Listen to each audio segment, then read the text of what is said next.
Last Saturday, I watched my grandson Tyler graduate as valedictorian from Lincoln High School. I was so proud I could barely contain myself. But when I tried to congratulate him after the ceremony, my daughter-in-law Brittany pushed me aside and said, "Dot, you're just the babysitter. Let the real family have their moment, just the babysitter." After 18 years of raising that boy while she got her nails done and posted Instagram photos, what Brittany didn't know was that just the babysitter had been paying for Tyler's entire education and was about to pay for Harvard Medical School too. This is the story of how one cruel comment at a graduation ceremony revealed the truth about who really raised Tyler Harrison and cost Brittany everything she thought she had.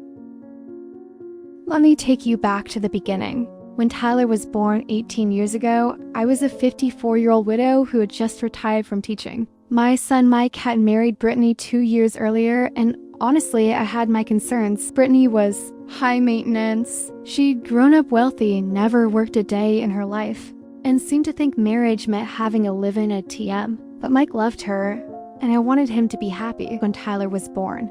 Brittany made it clear that motherhood wasn't going to interfere with her lifestyle. She told me, "Dot, you raised 3 kids, so you know what you're doing. I need to focus on getting my body back and maintaining my social connections." So I became Tyler's primary caregiver. I picked him up from daycare, helped with homework, attended parent-teacher conferences, coached him through science projects. Brittany was always too busy with yoga classes, lunch dates, or spa appointments. Mike worked 60-hour weeks trying to pay for Brittany's lifestyle, the designer clothes, the luxury car, the expensive vacations she posted about constantly on social media. He barely had time to see his own son, let alone help with his education. But Tyler was brilliant. By 3rd grade, he was reading at a high school level. By middle school, he was taking advanced math courses. And through it all, I was the one, sitting at the kitchen table helping him with homework while Brittany was out networking at charity galas. What Mike and Brittany didn't know was that I wasn't just a retired teacher living on a pension. After my husband died, I'd taken his life insurance money and started investing in real estate.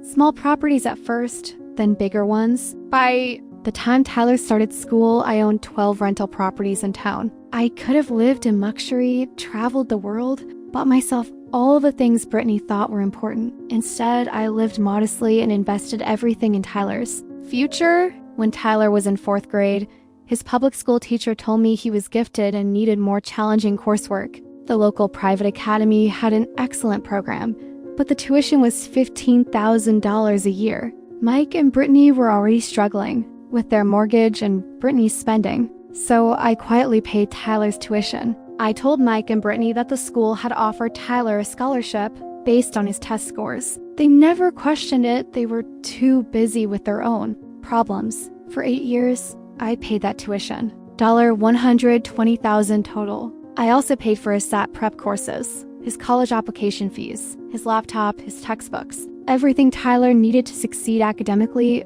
I provided. And through it all, Brittany took credit for Tyler's achievements. She posts photos of his report cards on Instagram with captions like, "So proud of my brilliant son," and "good genes and great parenting." She never mentioned the hours I spent helping him study or the sacrifices I made to pay for his education. Last March, Tyler got accepted to Harvard Medical School with a full academic scholarship for his undergraduate degree. But medical school, that was going to cost $300,000 over 4 years. Tyler came to me in tears. He said, "Grandma, I can't. Ask Mom and Dad for this money. They're already struggling, and Mom just bought another designer handbag that costs more than most people make in a month." I told Tyler not to worry. I'd been saving for this moment for 18 years. I had the money and I was gonna make sure he became the doctor he'd always dreamed of being. But I made Tyler promise not to tell his parents where the money was coming from. I wanted to see how they'd react, how they'd handle their son's success when they thought they couldn't afford to support it. What I discovered was worse than I'd imagined. When Tyler told them about Harvard, Brittany's first response was, "Well, you'll just have to find a cheaper school. We can't afford Harvard, and I'm not giving up my lifestyle for your education." Mike looked heartbroken, but he didn't stand up to her. He just said, "Maybe you can get student loans." Son, they were willing to let Tyler give up his dream rather than make any sacrifices themselves. Graduation day arrived, and I was so excited. Tyler was valedictorian. giving the commencement speech, heading to Harvard in the fall. I bought a new dress, had my hair done, brought my good camera to capture every moment. Tyler's speech was beautiful. He talked about the importance of education, about having people in your life who believe in your dreams, about never giving up on yourself. He looked right at me when he said, "Sometimes the people who love us most are the ones who sacrifice the most, even when we don't realize it." After the ceremony, I was so proud I could barely contain myself. I walked over to congratulate Tyler, maybe get a photo with him in his cap and gown. But before I could reach him, Brittany stepped in front of me. She was perfectly dressed, perfectly made up, holding her phone to take selfies with Tyler, and when I tried to get close, she actually put her hand on my chest and pushed me back. She said loud enough for other families to hear, "Dot, you're just the babysitter. Let the real family have their moment. You can take pictures later when we're done. Just the babysitter." After 18 years of raising her son, after sacrificing my own comfort to pay for his education, after being there for every milestone while she was getting her nails done, I was just the babysitter. I stood there in my new dress, holding my camera, watching Brittany pose for photos with my grandson, the boy I'd raised, the boy whose education I'd funded, the boy who'd achieved everything because of my love and sacrifice. But then I saw Tyler's face. He looked mortified, embarrassed by his mother's behavior. He tried to include me in the photos, but Brittany kept positioning herself between us. She said, "Tyler, honey, Grandma can take the pictures. That's what she's good at." That's when I realized that Brittany truly saw me as nothing more than free childcare. In her mind, I was the help, someone to be used when convenient and dismissed when no longer needed. But what Brittany didn't understand was that just the babysitter held the cards, and I was about to play them. That night, I called Frank Peterson, my financial advisor. I told him what had happened and said it was time to reveal the truth about Tyler's education funding. Frank reminded me of what we built together over the years. I'd accumulated a real estate portfolio worth over $2 million, and I'd spent nearly $500,000 on Tyler's education. I was far from just a babysitter. I was Tyler's guardian angel. I asked Frank to prepare a complete financial summary of everything I paid for Tyler's education. Every tuition payment, every fee, every expense. I wanted documentation of exactly how much just the babysitter had invested in Tyler's future. The total was staggering. $487,000 over 18 years. Private school tuition, SAT prep, college application fees, tutoring, educational supplies, even the laptop he used for his Harvard application. I paid for everything while Brittany spent money on designer handbags and spa treatments, but I wasn't done. I also had Frank prepare the paperwork for Tyler's Harvard Medical School funding, the $300,000 I was planning to give him for his education, money that would come with one very important condition. After that confrontation, I realized I needed to understand the full scope of what I was dealing with.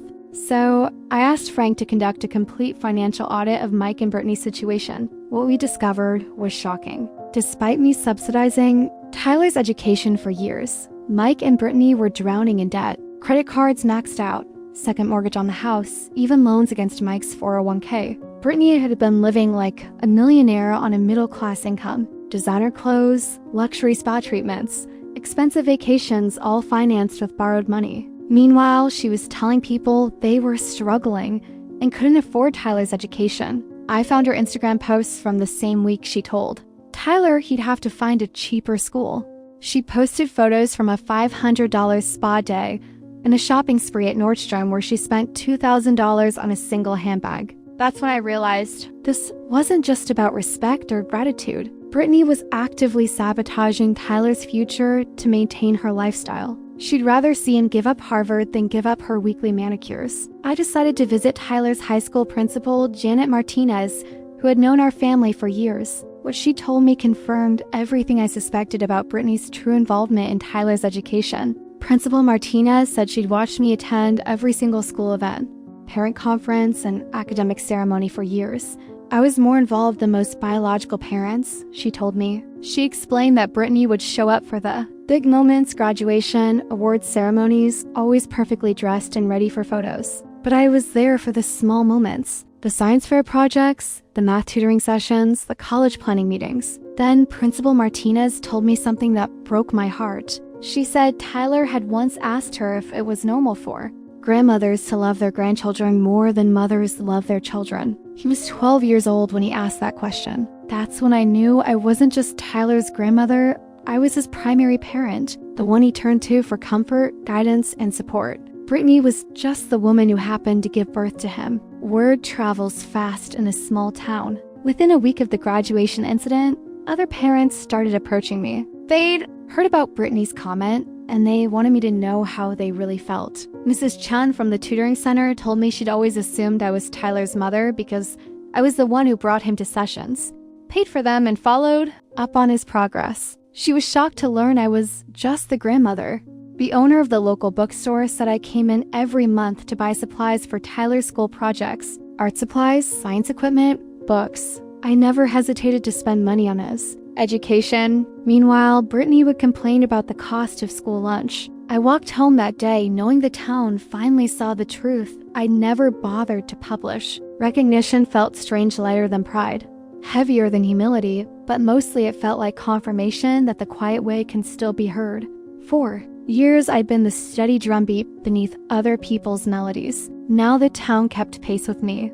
Mrs. Chun offered free tutoring hours to any child whose grandparent was footing the bill. The coffee shop owner started a punch card labeled Grandma. Scholars every fifth cocoa free for a student reading a chapter book. And the PTA voted, without my asking, to rename the annual science fair grant the Caretaker Award, so every form would force parents to acknowledge who truly shepherded each project. I thought my accounts were settled, but gratitude has compound interest. The more the community offered, the more I could redirect resources outward past Tyler, past my own blood into hands that only needed a nudge to climb. In 3 months, we stocked every classroom with extra calculator and filled the nurse's cabinet with emergency eyeglasses so no child would squint at possibility. Still, one ledger remained unbalanced, the debt Brittany owed Tyler and the apology she owed herself. I couldn't force contrition. I could only leave the door unlatched. So I planned a small gathering at my house, a final, quiet reveal. No stage lights, no live streams. Just family, one ledger, and the truth rendered in black ink. I laid the documents on the coffee table, every tuition receipt, every bookstore stub, every silent wire transfer. But I laid something else beside them. A crisp, unsigned check equal to the balance of their highest credit card statement. A lifeboat, not a weapon. Words weren't necessary. Regret spoke in the silence between inhale and exhale. Forgiveness answered in the space after. I told them an economy of gratitude would henceforth govern this family. Interest paid not in dollars, but in deeds of service Tyler's tutoring hours. Mike's overtime redirected to student meal accounts. Brittany's fashion blog rewritten as a budgeting guide for young mothers. Slowly, the ledger leveled. Not by erasing the past, but by writing new columns. Service rendered, pride swallowed, future secured. Brittany's column filled fastest. Humility, it seems, can sprint once it shed the weight of pretense. When the ribbon fell, I felt the chapter close. Not an ending, but a stitch knotting every loose thread into fabric sturdy enough to outlast us all. Children poured into the new lab, their laughter echoing off microscopes and soldering stations. None of them knew whose purse strings had tightened or whose heartstrings had loosened. They only knew doors were now open. Tyler will save lives with scalpels and stethoscopes. Brittany will save dignity with honesty. Mike will save futures with numbers. And I will keep saving quiet spaces for children to dream loudly. Because some legacies stand on pedestals, but others sit on porch swings, catching firefly light in cupped hands and passing it forward before it fades. The light on this porch will stay steady, enduring, and just bright enough to guide whoever chooses to come home. Wish list on the library website, and by the end of the week, every single item had been claimed by people I've known my whole life and by people I'd only nodded to in passing at the post office. That's how the truth travels here, quietly, hand to hand, until it's everywhere. The grocery cashier leaned in when she rang up my groceries and said her grandmother raised her too.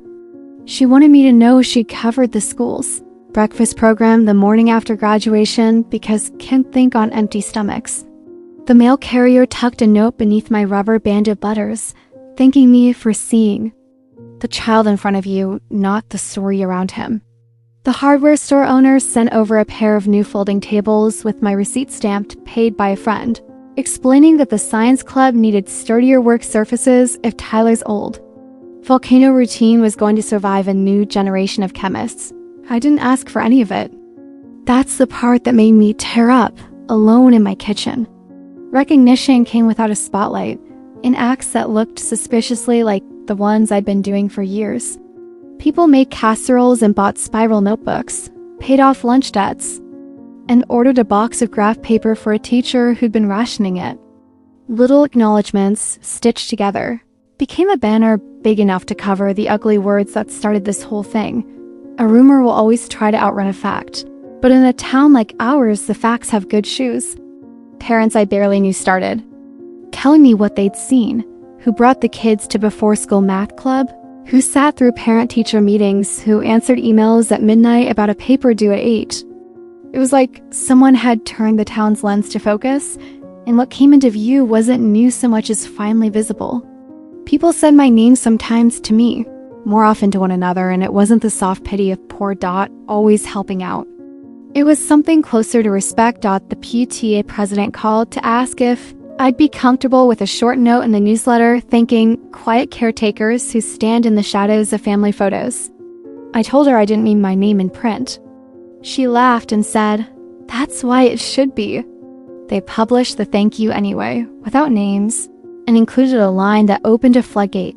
Tell us who shows up for your child. Stories poured in grandfathers at spelling bees, a neighbor who taught a girl to change her oil, an aunt who learned algebra again so she could sit beside a 7th grader who'd stopped believing she was smart. By the next meeting, someone had started a volunteer roster called the Caretaker Circle, and sign-up slots filled before the coffee went cold. Principal Martina stopped me in the pickup lane to say she'd been waiting 15 years for a chance to shift the way we talk. About family support. We plan around biology, she said, but kids thrive on consistency. This gives me data to stand on. She asked if I'd serve on a little advisory group. I told her I would as long as it didn't come with a plaque. She said the only plaque would be the one on the nurse's cabinet that reads, "Don't worry, we've got extras." That's my kind of plaque. The church ladies took matters into their own hands. They've spent decades perfecting the art of helping without making a fuss. By Friday, a stack of prepackaged grocery cards appeared in the office with a handwritten note for whoever's keeping a child fed while payday meanders. The coffee shop put a stack of punch cards in a basket labeled for homework hour. The bookstore started rounding up to the nearest dollar at checkout and diverting the change to a fund for calculators and highlighters. None of it made headlines. That's exactly why it worked out, of course. There were whispers there always are about how unseemly it was to talk openly about who pays for what, about the line between generosity and humiliation. I don't mind those conversations. They mean people are thinking. The trick is keeping the focus on kids, not on the adults' hurt feelings. When someone cornered me in the frozen foods aisle to ask if I wasn't worried about embarrassing anyone, I told her embarrassment was a small price if it bought a child the right book at the right moment. We can afford to be uncomfortable. I said, they can't afford to fall behind. Not everyone took the shift gracefully. A certain kind of person needs the story to stay tilted in their favor, and Brittany fits that mold like it was tailored for her. She posted a long caption about teachable moments and family boundaries under a glossy photo of herself holding Kyler's diploma, hand angled so you couldn't miss the bracelet she's been angling for compliments on all spring. The comments looked polite at first, congratulations and heart emojis, and then they didn't. People asked where. I was in the photos. A few mothers mentioned the times they'd seen me at school when a real family member couldn't make it. One brave soul, I have a good guess, who wrote, "There are many kinds of real. The one that packs lunches daily counts." Then the comments disappeared, turned off for self-care. I didn't answer any of it. The town did that for me in 1,000 small ways. The local paper ran a feature about grandfamilies of Lincoln County. They didn't use my name, but anyone paying attention could read between the lines. A retired teacher, a boy with Harvard in his pocket, a mother too busy to attend the architecture of her own child's life. But the piece didn't linger on failure. It mapped the support network, who steps in and how. There were quotes from students who'd been raised by people who never expected to be raising children again. None of them asked for pity. They wanted seats at the table, forms that listed them as emergency contacts without hassle, and emails addressed to the person who actually shows up. Those are requests a principal can implement on Monday morning. I know because by Monday morning they were implemented at the next school board meeting. After the budget fight and the bus routes, they left time for something new, a standing item called community acknowledgements. People got up, said first names only, and told the room who had been their study person. It took 15 minutes and changed more minds than any policy debate I've ever sat through. You can't argue. With a kid saying, quietly into a two-tell microphone, my grandpa taught me how to breathe through panic attacks before tests. There's no counterpoint to that. The high school counselor asked if I'd help pilot a program that matched students who needed extra adult bandwidth with trained volunteers who had patience and a spare hour after work. We called it office hours because nothing sounds less threatening than stopping by office hours. It's a table in the library with a little sign, nothing fancy. But the sign says, bring whatever you've got. And kids do essays, college forms, questions they didn't want to ask in front of friends. A retired accountant helps with FAFSA. A mechanic helps with physics. I bring peppermint tea and a basket of $7 headphones kids can keep. Because no one should watch tutorial videos on silent captions, alone. My real estate tenants heard about the graduation scene. These things travel through plenum and drywall and sent me little notes with their rent checks. One included a drawing their fourth grader made of Tyler's grandma, which is how I'm known in at least 3 apartment buildings now. Another enclosed a gift card with a sticky note for the next kid who needs sneakers. I asked their property manager to pass along my thanks and remind them that I still need them to call before drilling holes in the walls. The world can change without the leases changing. A few days after the newspaper piece, a woman I didn't recognize knocked on my door. She introduced herself as the mother of a sophomore whose English teacher had recommended Tyler as a tutor. She handed me a pie as if we'd prearranged the ritual and said, I wanted to meet the person who made someone like my son believe he could be a someone like your grandson. We stood there in the doorway, 2 mothers separated by years, bound by the weird bravery of hope. I gave her back the pie plate later with a ribbon tied around it and a note that said only, keep going. There's a cost to being seen, and I felt it too. People started deferring to me at meetings, which is flattering until it turns to laziness. I made a point of speaking last, or not at all, and of throwing questions back to the room. Who's got a better idea? I asked often, because someone usually does. The goal isn't to become indispensable. It's to make yourself unnecessary. By building a bench as for Brittany, the community did what it always does, it adjusted its posture. The barista still smiled when she came in, but the smile didn't bend quite so far. The yoga studio owner's sweet woman runs a tight ship asked her to post about the charity class instead of her new leggings.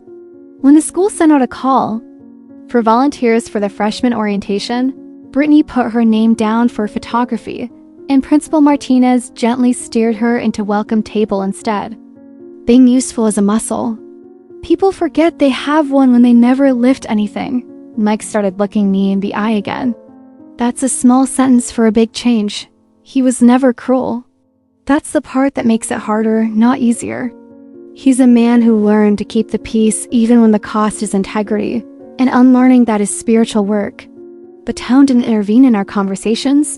It didn't need to.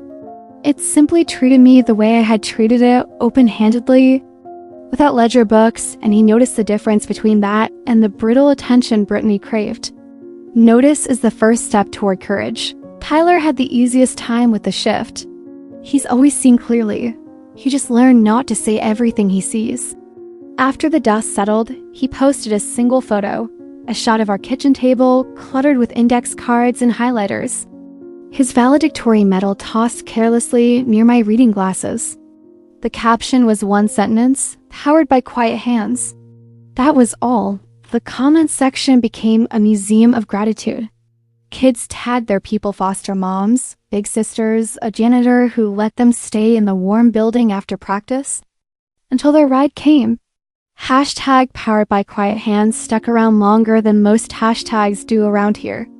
It seems we were all waiting for permission to say thank you where everyone could hear it. The best part is this: the system shifted with the sentiments. The school's contact forms added a line primary care contact, the person who gets the first call. The scholarship committee added a question: who is your steady adult? And how have they shaped your journey? The guidance office created a directory of evening and weekend support sessions so the unseen adults could plug in at times that fit their work schedules. This is what change looks like when it's done right. Dull updates to forms and calendars that add up to a new way of doing business. Church did its part too. The pastor preached a sermon called, "Who Packed Your Lunch?" No finger pointing, just a gentle invitation to gratitude. People wrote names on slips of paper and dropped them in a basket. Later, a group of teenagers mailed handwritten thank you notes to the recipients. One of those notes showed up in my mailbox with shaky penmanship and a lot of whiteout. It said, "Thank you for making Tyler believe." That made me think I could too. I stuck it on the refrigerator with a magnet, shaped like an apple. It covers the scratch where the kids used to slam the door. I've been offered more than once the chance to stand up and say a few words about all this. I have turned that down every time. I don't have words that would improve on the sound of a locker clicking open because a kid remembered to come in on Saturday for extra help, or the sight of a principal holding the door while a grandmother in a denim jacket hustles. A second grader toward the first bell with a PB&J wrapped in a napkin. Silence deployed correctly can be the loudest applause. When people ask what it felt like to have the town take my side, I tell them it didn't feel like sides. It felt like the center shifting until the thing that should have been obvious all along sat squarely in the middle. Children thrive when someone steady stands at their shoulder. Everything else pride, image, even bloodline rearranges itself around that fact or gets pushed to the edge. There were a few awkward moments. The kind that happen when truth rearranges furniture in a room you thought you knew by heart. A woman at the bakery apologized to me for standing between me and Tyler during the photo scrum. I hadn't noticed her at all that day. I noticed her kindness now. I told her she owed me no apology, but if she wanted to do something, she could. Bake a second tray of those peanut butter cookies for the robotics team on competition day. She did. The boys ate every last crumb and then lifted their trophy as if it weighed nothing. Another mother asked if she should confront Brittany at the next PTA meeting. "Don't," I said. "This isn't about humiliating anyone. It's about telling the truth to the right people until it becomes the truth in the room."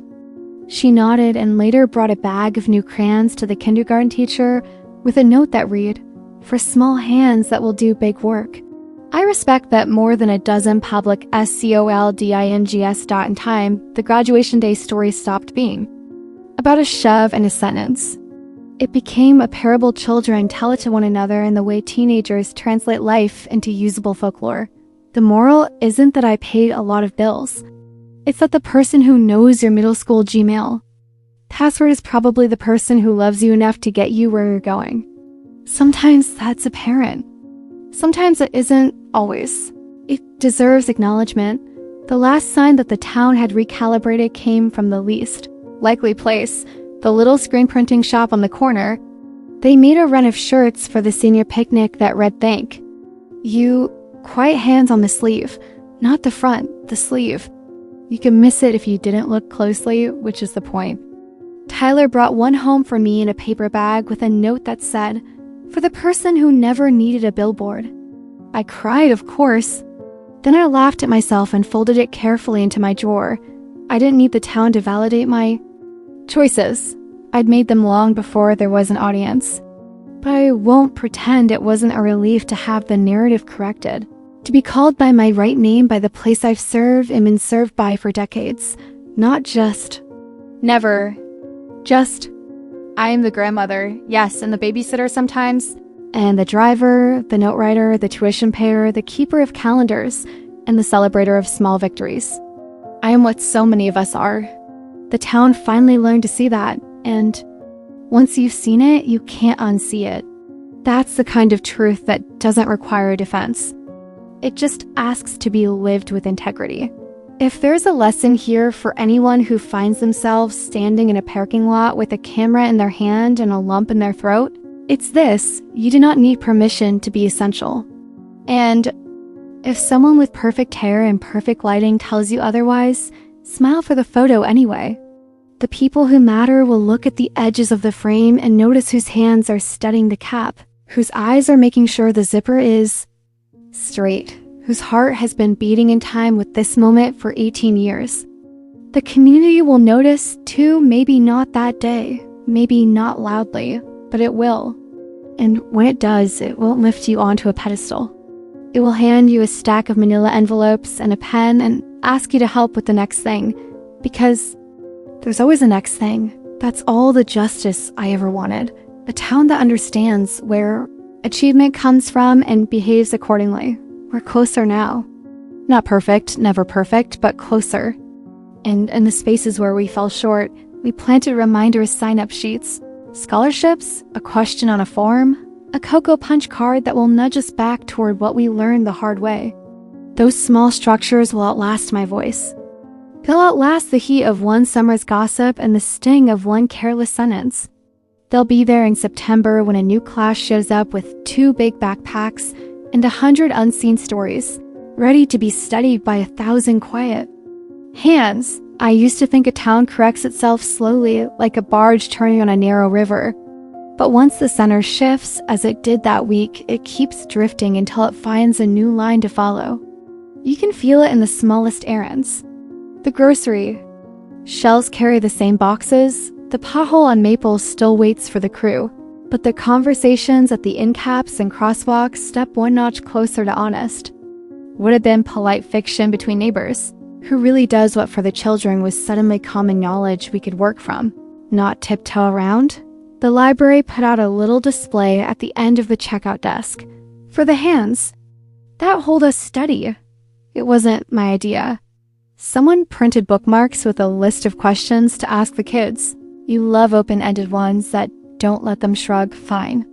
Beside it sat a stack of forms labeled Study Buddy Nights with slots for Tuesdays and Thursdays. The first week, only 4 names appeared. By the end of the month, there wasn't an empty line on the clipboard. The head librarian, who knows every ASBM by heart and every rumor by half, started leaving the backdoor light on a few minutes past closing if a wobbly reader needed the time. She never said why. She didn't need to dot at the post office. An old friend in a blue shirt pulled me aside and pressed a small envelope into my palm. Came through with no return address. He said, "Looks like it's meant for you." Inside, a cashier's check made out to the school lunch fund and a note with block letters that read, "For the kids who run hardest at recess." That's a sentence you can feel in your knees if you know how recess works. I gave it to the principal without ceremony. She burst into tears in the supply closet and then laughed at herself because she had a 9:15 with a parent who thinks tears mean incompetence. We breathed through that, then set the money where it belonged. People started paying attention to time in a new way. The diner opened half an hour early on Wednesdays and called it carpool coffee. They put out a pot for the adults who double back across town to make 2 school start times. And they started a punch card that wasn't for a discount, but for a free extra pancake if you showed up with a car seat in your arms. The barber posted a chalkboard that said, "Bring your kids' homework. We'll fix the calic and the commas." It sounds like a joke until you see a 4th grader on the red swivel chair reading aloud while hair falls like punctuation around his sneakers. The high school custodian told me he'd started leaving the lights on a little longer in the far hallway so the robotics club could run one more test. He called it electricity well spent. He's right. There are few better investments than trusting children with keys in the last 15 minutes. The custodian, by the way, is the one who knows whose car won't start in winter and who always lingers just a little by the front doors after late practice. He never says he's waiting. He just is. Not everything was soft. The truth rattles loose a few hard bits before it settles.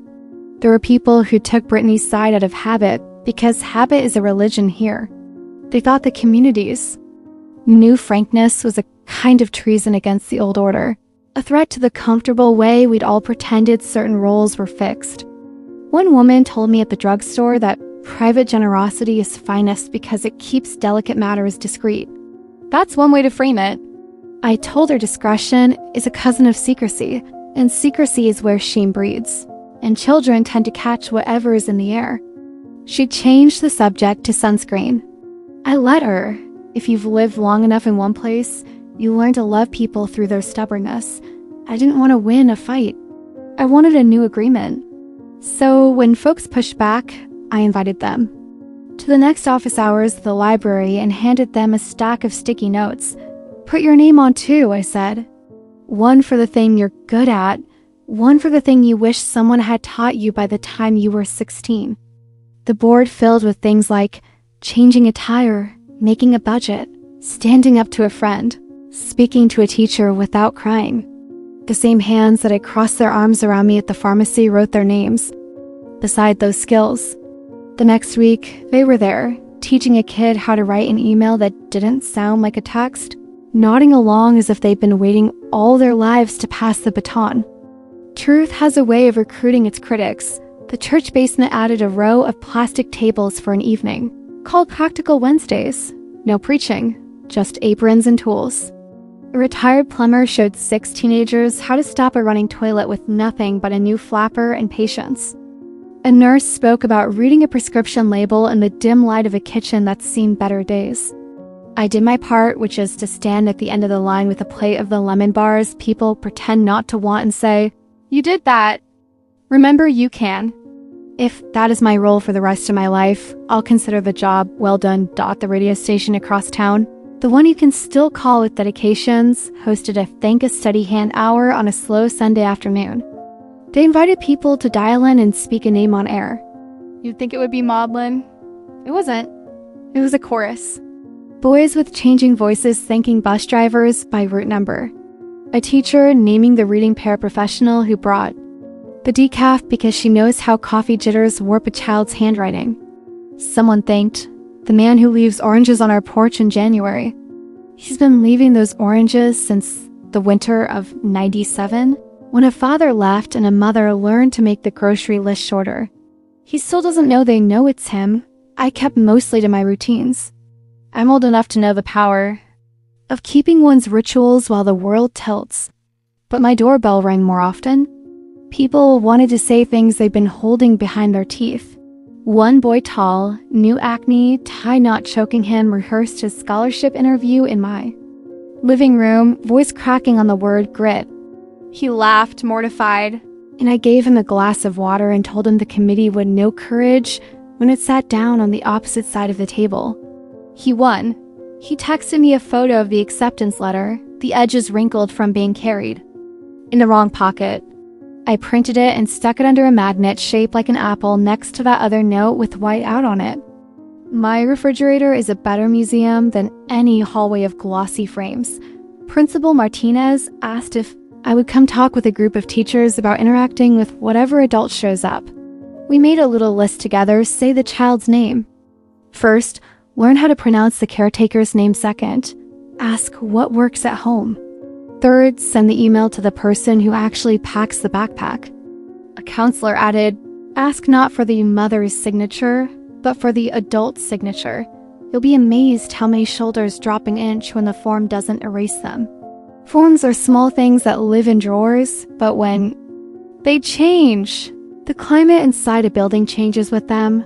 Asterisk, the bookstore owner started saving the dust jackets that get torn in shipping. She puts them in a basket labeled for book fair swaps, and kids pick a jacket, wrap it around the book they already own, and feel, for a moment, like they're holding something brand new. It's a small kindness you can learn in 20 seconds.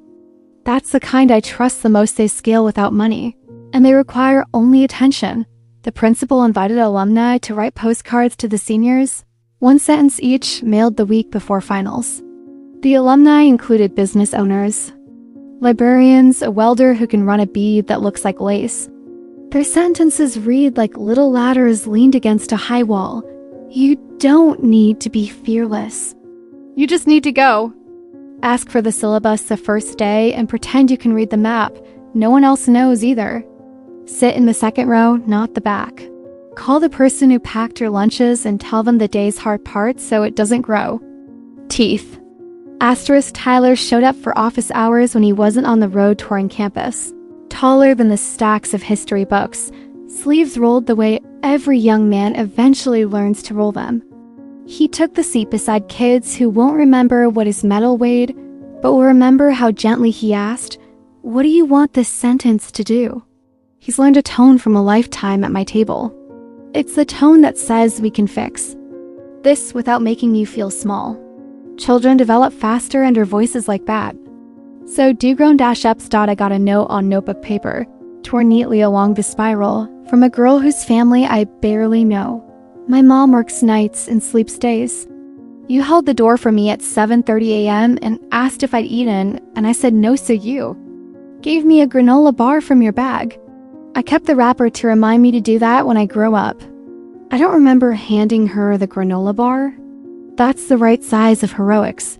Brittany did something rare for her. She asked me for advice.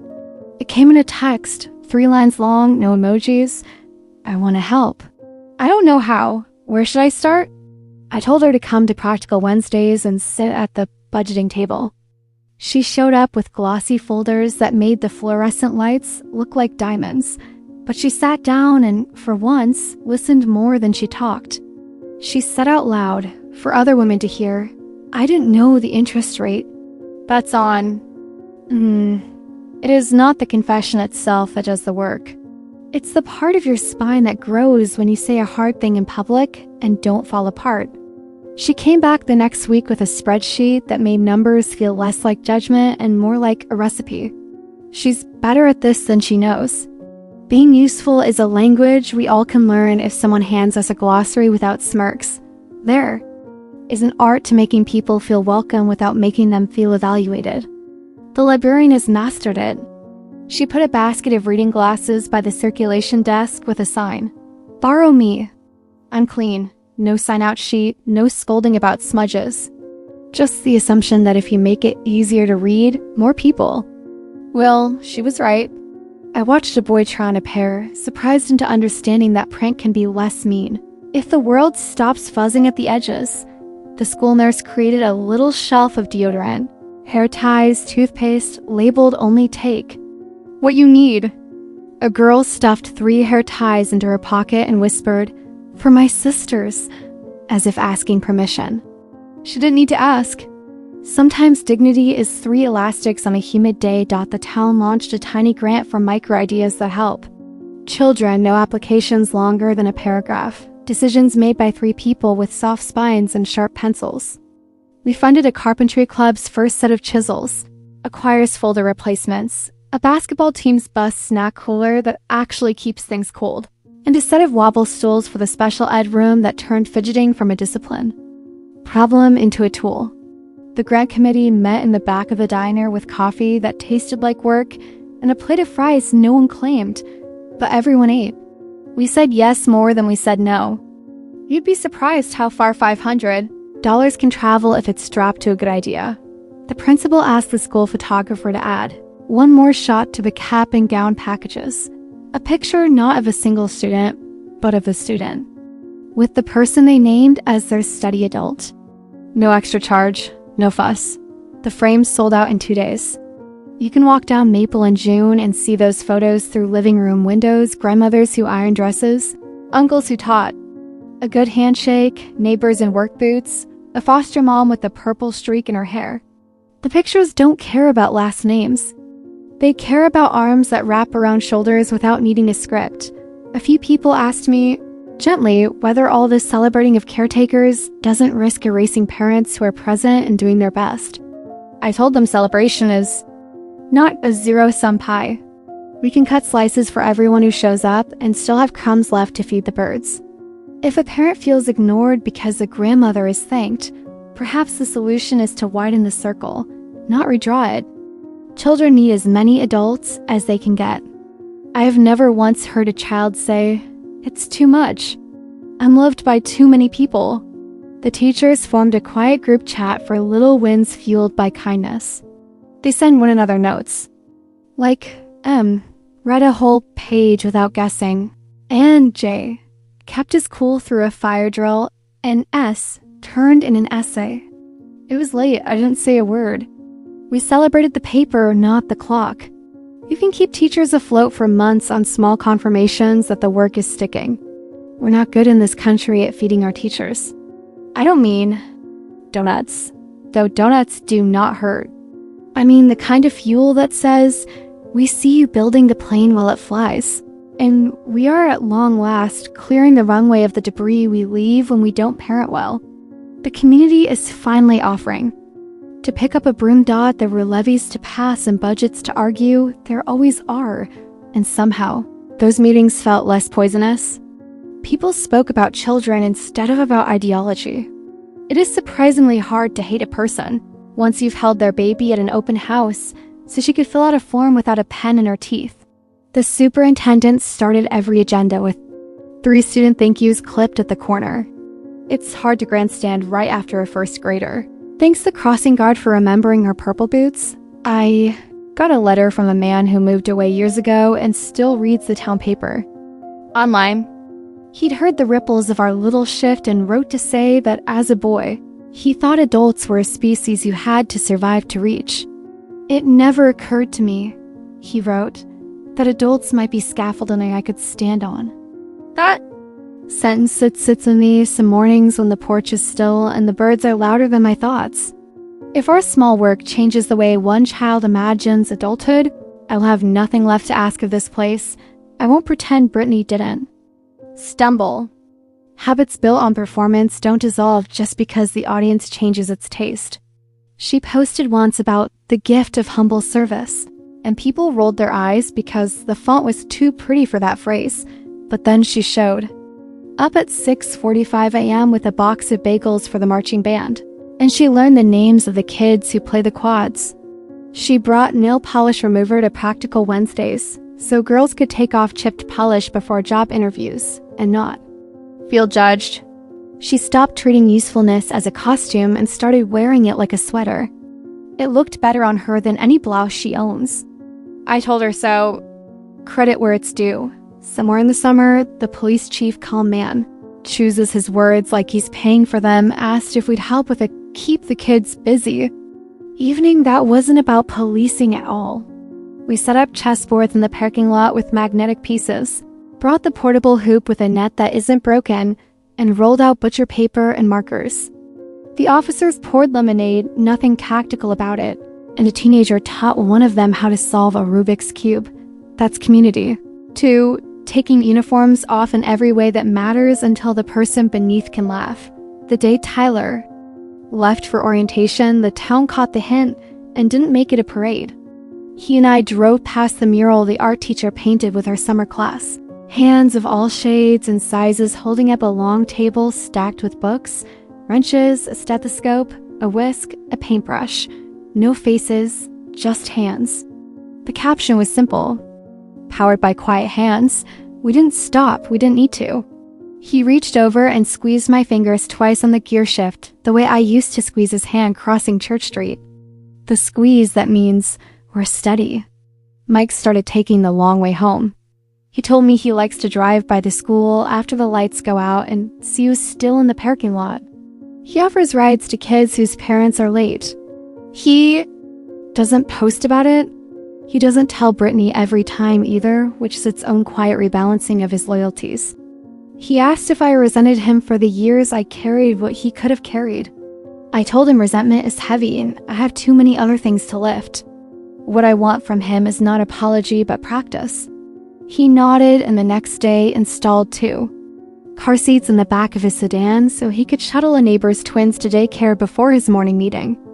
I would like to think that counts as practice. The town's little stationer printed a run of thank you cards with lines on the back that prompt the sender to name something specific. You showed up when, and because of you I learned. 2 teachers started slipping them into backpacks addressed to whoever needed to read them. I walked past the park one day and saw a boy handing one to a man in a work vest who'd been coaching free throw for him with a tape measure across the shoulder seam. The man slid the card into his pocket with the same careful fingers he uses for nuts and bolts. The world didn't shift on its axis, but something loosened in the air we were all breathing. The community foundation called, curious and cautious, about the possibility of formalizing what we'd started the Cocoa Punch cards, the office hours, the micro grants without draining them of their neighborly soul. We landed on a name that doesn't sound like an organization at all. The second row fund. The second row is where you sit when you're serious enough to be in the room, but humble enough not to take the front. It felt right. We wrote a charter. That fits on one page and spends more ink describing values than process. We didn't put my name on it. That was important to me. The thing ought to be bigger than any one person's reputation.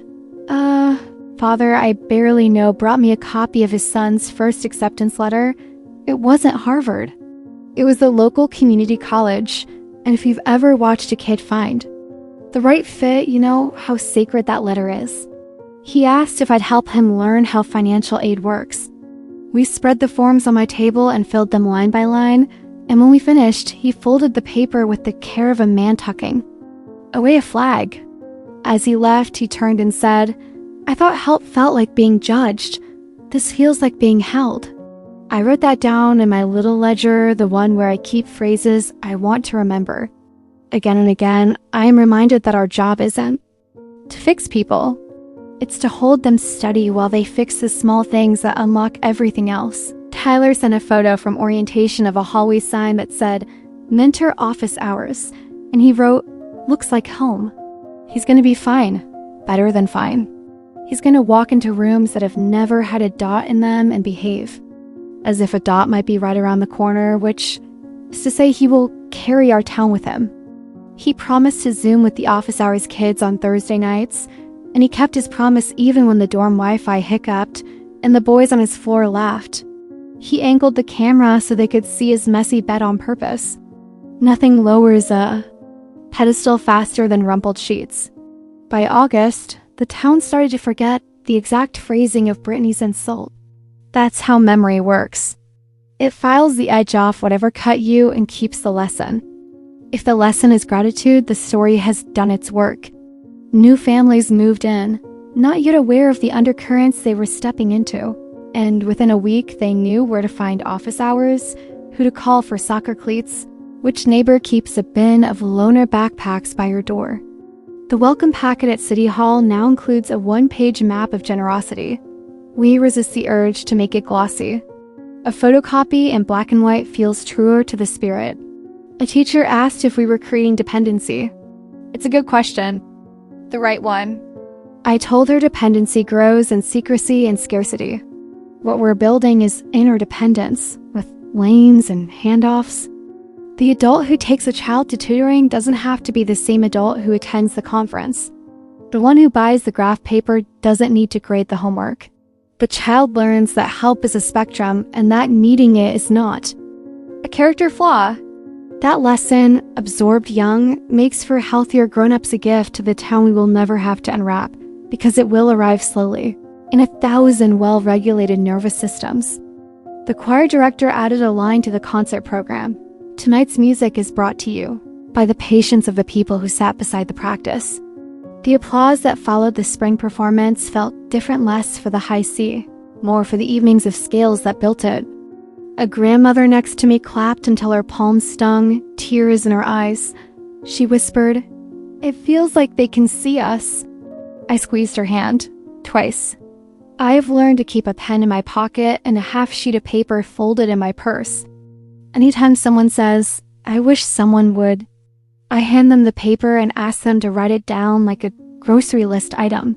Wishes that make it to paper are closer to errands. We can run errands. This is how the Quiet Hands pantry got replenished, how the nurse's chest of deodorant stayed full, how the chessboards ended up in the station parking lot. This is how the world gets better without anyone having to grandstand 1,000.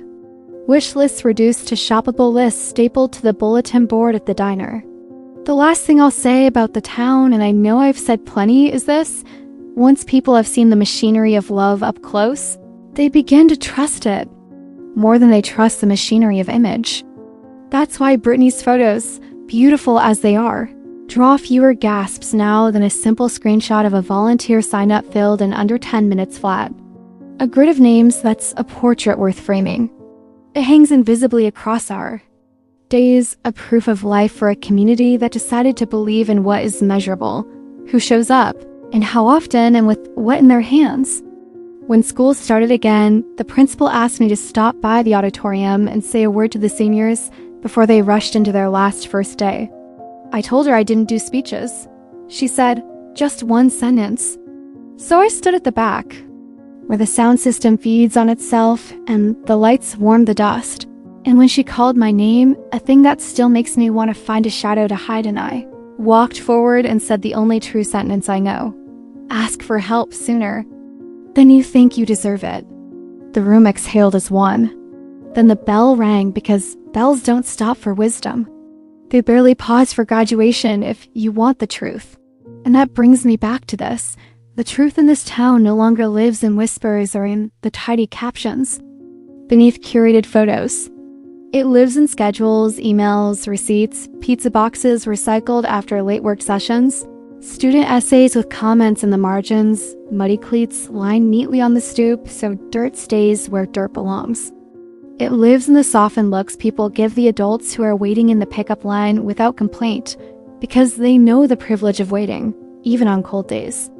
It lives, most of all, in the space that opened up between the words, just. The babysitter and the world that rose to answer, no, not just. Never just. Essential. Weighted with the kind of love you can count in number 2 pencils and tuition payments, in miles on an odometer and hours spent in bleachers, in cocoa punch cards, and spare reading glasses. The world we built after that sentence is the one I wanted for Tyler, and for every child who will never have a grandmother like me, but will have someone. Someone is enough if everyone agrees to see them. We're not finished. A town is never finished. It's a pot on a low boil you check and stir and flavor as the day goes. There will be fresh meanness. There will be new versions of the same old thoughtlessness. But we have better tools now. We have a short list of questions we know how to ask, a set of levers that move the big things with little effort, and a shared understanding that counting who shows up is not petty accounting, it's the budget. Line of hope, so we keep counting kindly. We keep writing names on thank you cards and sticky notes, on grant checks and coffee tabs, on a chalkboard at the barber and a sign-up sheet in the lobby. We keep noticing the hands in the frame, not just the face in the center. We keep ordering extra pancakes on Wednesdays and stacking extra calculators in the closet and adding one more chair to the table on practical night. We keep the porch lights on a little longer and teach the next teenager how to hold the broom knot. Because we expect them to sweep up our messes forever, but because one day they'll own a porch of their own and they'll know exactly how bright to set the bulb so the people who need it can find their way up the steps. That's where we are now, past the staying deep into the study. The story of a shove became the story of a town leaning in. The insult that knocked the wind out of me became the breath we all shared when we decided to speak plainly and then act accordingly. If you walk past my house at dusk, you'll see what that looks like in practice. A stack of manila envelopes on my hall table, a pot of soup cooling, a basket by the door with 3 new pairs of headphones, and a bag of crayons. The porch light set to warm, not bright. It's not a grand plan. It's 1,000 small ones, nested. And if you listen closely, you'll hear it, the soft percussion of a community keeping time together. A car door closing with care so as not to wake a baby. The clack of chess pieces on plastic in a parking lot. A page turning under a borrowed pair of readers. Shoes squeaking on a gym floor as a free throw arcs cleaner than the last one. 2 squeezes of a hand at a crosswalk. A microwave ding in the teacher's lounge at 7:05 a.m., a bookstore till closing on a rounded-up sale. The whisper at a welcome table. We're glad you're here. The truth is in those sounds. It's there for anyone who wants to hear it, who wants to pick up the rhythm and add a measure of their own. Sometimes, on the quieter evenings, I step out to the edge of the porch and listen for the far-off train. When the whistle threads through the cottonwood leaves, it reminds me that even the heavy things move when pulled steadily enough. I think of all the small tugs we've learned to give each other rides offered without being asked, forms translated into plain words. The way a stranger will hold a door an extra beat longer because the third grader is sprinting with a trombone case. And a shoe untied. Momentum is not magic. It's courtesy repeated until it becomes culture. The other night, Brittany texted a picture of a pantry shelf she'd organized of the school labeled bins. Expiration dates facing forward, little notes that say, "Take." 2 in her now practical handwriting. She didn't post it anywhere. She just sent it to me and wrote, "There's something good about leaving a space better than I found it." I told her that's the oldest prayer I know. She asked if prayers have to be spoken. I said the best ones are usually measured, not heard. Mike swung by after work with a sack of oranges, his own, this time, and set them on the counter like a confession. He said he'd taken to keeping a bag in the trunk for the detours that make him late. In the best way, a kid waiting outside the band room, a neighbor whose battery dies when the first frost hits. He laughed and said he's learning that usefulness is a habit you can put on like a jacket by the door. It fits him. Tyler called from a campus bench just before midnight. He said the anatomy lab smells like lemon cleaner and purpose, and he started carrying a pocket notebook because 10 good questions arrived for every one answered. He asked if I still keep my ledger. I told him yes, but the entries are shorter, now just names and verbs. He said that seems right. The nouns will take care of themselves if the verbs are strong. A new family moved on to Cedar 2 kids. One grandmother, a mother who works the night shift at the bakery. They set a card in my mailbox that said, "We heard this street has a rhythm." I walked over with a pie and a list of the town's quiet shortcuts. Which clerk takes cash off a late fee if you ask kindly? Which dentist keeps a drawer of extra mouth guards for basketball season? Which classroom plants need water? Over break, the grandmother laughed and said, "It's like being handed the sheet music." Exactly. At church last Sunday, the bulletin carried a small line at the bottom. "Thank you to the ones who don't need thanks." It made me smile and wince in equal measure. Everyone needs thanks. Still, I saved the bulletin. It's useful to remember that gratitude, too, can be a habit. There is a fresh chalk mark on the barber's board. Essay nights return. Wednesdays, 6 to 8. The librarian added a second basket of readers because the first one keeps wandering out into the world, which is the point. The custodian taped a note to the robotics closet. "If you break it, leave a note in the piece. We fix things. We don't hide them." I might have that printed on a tea towel. Before bed, I turn off the porch light and leave the lamp by the window on low. It's enough to make the front step glow without inviting moths. That's the setting I recommend for most things. Bright enough to guide, gentle enough to rest by. Tomorrow I'll do what I always do: check a list, fold a kindness into my pocket, keep the rhythm. If a child knocks, I'll answer. If no one does, I'll sit with my ledger and write one more name, one more verb, and trust that somewhere in town, a door is opening in time with mine.